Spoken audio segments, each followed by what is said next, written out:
இந்த வீடியோவில் நம்ம எதை பற்றி பார்க்க போகிறோம்னா 27/3/2024 தேதி திருத்தம் செய்தவர்கள் மற்றும் புதிதாக யாரெல்லாம் அப்ளை பண்ணிருக்காங்களோ அவங்களுடைய பெயரெல்லாம் சேர்த்து இறுதி வாக்காளர் பட்டியல் வெளியாகியுள்ளது. அதில் உங்கள் பெயர் இருக்கா இல்லையா, ஏற்கனவே வெளியான வாக்காளர் பட்டியலில் உங்கள் பெயர் இருந்ததா இல்லையா, அதெல்லாம் எப்படி ஆன்லைனில் செக் பண்ணது என்பதை பற்றி இந்த வீடியோவில் நம்ம டீட்டெயிலாக பார்க்கலாம். இதற்கு பார்த்தீங்கன்னா ஃபஸ்ட்டு உங்களோட மொபைலில் ஏதாவது ஒரு ப்ரௌசர் ஓப்பன் பண்ணிக்கிங்க. அதில் கூகுள் சர்ச்சில் போயிட்டு எலெக்ஷன் TNGOவின்னு சொல்லி டைப் பண்ணுங்கள். அந்த மாதிரி நீங்கள் டைப் பண்ணி வைக்க கொடுங்க. ஃபஸ்ட் எடுத்துனே பார்த்தீங்கன்னா elections.tn.gov.in ஒரு வெப்சைட் ஷோகும். அந்த வெப்சைட்டை வந்து செலக்ட் பண்ணுங்கள். அந்த வெப்சைட் நீங்கள் செலக்ட் பண்ணி ஒரு 5 செகண்ட்ஸ் லோட் ஆகும். லோடாகி கம்ப்ளீட் ஆகிறதுக்கு வெயிட் பண்ணுங்கள்.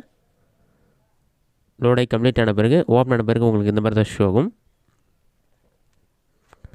இதிலே அவர் சர்வீசஸ்னு ஒரு ஆப்ஷன் கொடுத்துருப்பாங்க. அது கீழே ஸ்க்ரோல் பண்ணிங்கன்னா ஜென்ரல் எலெக்ஷன் டு லோக்சபா 2024 ஒரு ஆப்ஷன் இருக்கும். அந்த ஆப்ஷனை செலக்ட் பண்ணுங்கள். அதை நீங்கள் செலக்ட் பண்ணிங்கன்னா ஆட்டோமேட்டிக்காக நெக்ஸ்ட் பேஜ் ஓப்பன் ஆகிடும். நெக்ஸ்ட் பேஜில் electoral roll as on 27/3/2024 last date of filing nomination ஒரு ஆப்ஷன் இருக்கும். அந்த ஆப்ஷன் வந்து செலக்ட் பண்ணுங்கள்.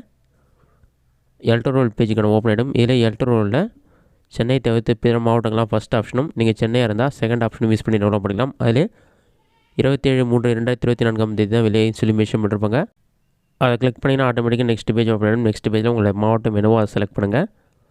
மாவட்டம் செலக்ட் பண்ண பிறகு உங்களுடைய சட்டமன்ற தொகுதி எதுவோ அதை செலக்ட் பண்ணிவிட்டு சமர்ப்பிக்கின்ற ஆப்ஷன் வந்து கிளிக் பண்ணுங்கள். சமர்ப்பிக்க ஆப்ஷனை கிளிக் பண்ணோன்னு நெக்ஸ்ட் பேஜ் ஓப்பன் ஆகிடும். இதில் வந்து வாக்குச்சாவடியுடைய பேருக்கும் உங்களுடைய ஊர் பேர் மென்ஷன் பண்ணிருப்பாங்க. அந்த ஆப்ஷன் வந்து கிளிக் பண்ணுங்கள். உங்களுடைய ஊர் பேர் எதுன்னு சொல்லி கண்டுபிடித்த பிறகு அந்த ஆப்ஷனை கிளிக் பண்ணிங்கன்னா நெக்ஸ்ட் பேஜ் ஓப்பன் ஆகும். நெக்ஸ்ட் பேஜில் வெரிஃபிகேஷன் கோடு இருக்கும். அதை பார்த்து அப்படி டைப் பண்ணுங்கள்.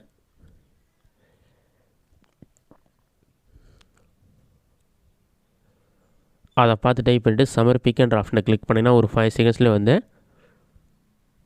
நெக்ஸ்ட் பேஜ் ஓப்பன் ஆகிடும். நெக்ஸ்ட் பேஜில் PDF ஃபைல் ஒன்று ஷோ ஆகும். இதிலே ஓப்பன் ஒரு ஆப்ஷன் இருக்கும்.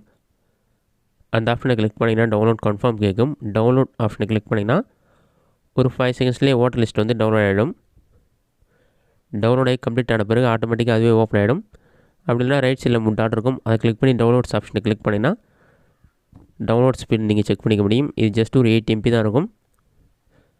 இந்த லிஸ்ட் டவுன்லோட் ஆகி ஓப்பன் ஆன பிறகு வாக்காளர் பட்டியல் 2024 சொல்லி கொடுத்துருப்பாங்க. அதுக்கு சட்டமன்ற தொகுதி எண் பேர் எல்லாமே இருக்கும். அதுக்கு ஸ்க்ரோல் பண்ணினா திருத்தம் செய்யப்பட்ட ஆண்டு சொல்லிவிட்டு பட்டியல் வெளியிடப்பட்ட நாள் 27/3/2024 இருக்கும்.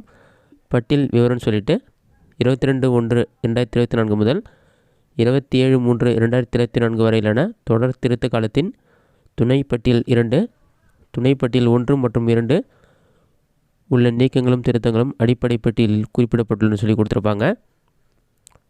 அதெல்லாம் செக் பண்ணி பார்த்துட்டு பாட்டமில் ஸ்க்ரோல் பண்ணுங்கள். 2 பட்டியலும் இணைச்சு தான் வந்து இந்த புதிய பட்டியல்னு சொல்லி மென்ஷன் பண்ணிவிட்டு அதுக்கு ஸ்க்ரோல் பண்ணிங்கன்னா வாக்காளருடைய பெயர், அவங்களுடைய தந்தை பெயர், வீட்டு எண், பாலினம், அவங்களுடைய ஓட்டர் ஐடி நம்பர் எல்லா டீட்டெயில்ஸுமே இருக்கும். இதில் உங்களுடைய நேம் இருக்கான்னு சொல்லி செக் பண்ணி பார்த்துங்க.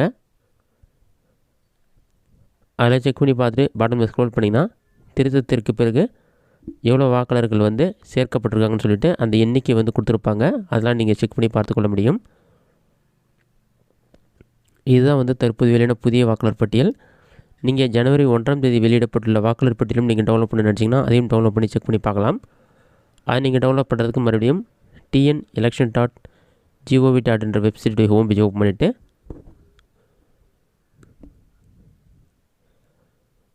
அதில் ஓட்டர் லிஸ்ட் ஆப்ஷனை கிளிக் பண்ணிங்கன்னா ஆட்டோமேட்டிக் நெக்ஸ்ட் பேஜ் ஓப்பன் ஆகும். நெக்ஸ்ட் பேஜில் வந்து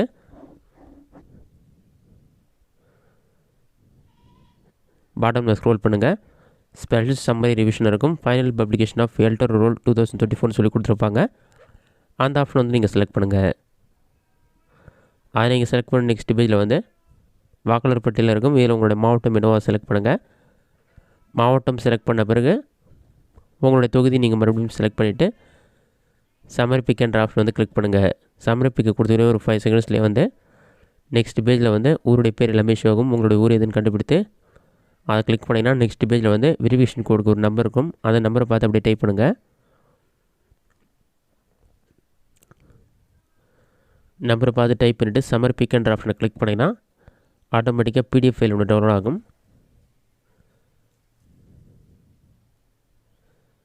ஓப்பன் சொல்லி கேட்கும். டவுன்லோட் ஆகலைன்னா ஆட்டோமேட்டிக்காக ஓப்பன் சொல்லி கேட்கும். ஓப்பன் ஆப்ஷனை கிளிக் பண்ணிங்கன்னா டவுன்லோட் கன்ஃபார்ம் கேட்கும். டவுன்லோட் கொடுத்தோடனே ஜனவரி 1ஆம் தேதி வெளியான வாக்காளர் பட்டியல் வந்து டவுன்லோடாகி ஓப்பன் ஆகிடும். இதுலேயும் பார்த்தீங்கன்னா வாக்காளருடைய விவரங்கள், வாக்காளருடைய பெயர், புகைப்படம் மட்டும் இருக்காது, மற்ற எல்லா விவரங்களுமே இதில் கொடுத்துருப்பாங்க. இந்த பட்டியல் வந்து 22/1/2024 தேதி தான் வெளியேன்னு சொல்லி மென்ஷன் பண்ணிருக்காங்க. அதற்கு ஸ்க்ரோல் பண்ணிங்கன்னா வாக்காளருடைய பட்டியல் கொடுத்துருப்பாங்க. ஃபஸ்ட்டு ஓட்டர் ஐடி நம்பர், வாக்காளருடைய பேர், தந்தை பெயர், பாலினம், ஃபோட்டோ மட்டும் இருக்காது. இந்த டீட்டெயில்ஸ் எல்லாமே நீங்கள் செக் பண்ணி பார்த்துக்கொள்ள முடியும். இந்த மெத்தடை பயன்படுத்தி வாக்காளர் பட்டியல் நீங்கள் ஈஸியாக ஆன்லைனில் டவுன்லோட் பண்ணிக்கலாம். இந்த வீடியோ உங்களுக்கு யூஸ்ஃபுல்லாக பண்ணிக்கிறேன். இந்த வீடியோ பிடிச்சிருந்தா லைக் பண்ணுங்கள். வேறு டவுட் இருந்தால் கமெண்ட்ஸில் கமெண்ட் பண்ணுங்கள்.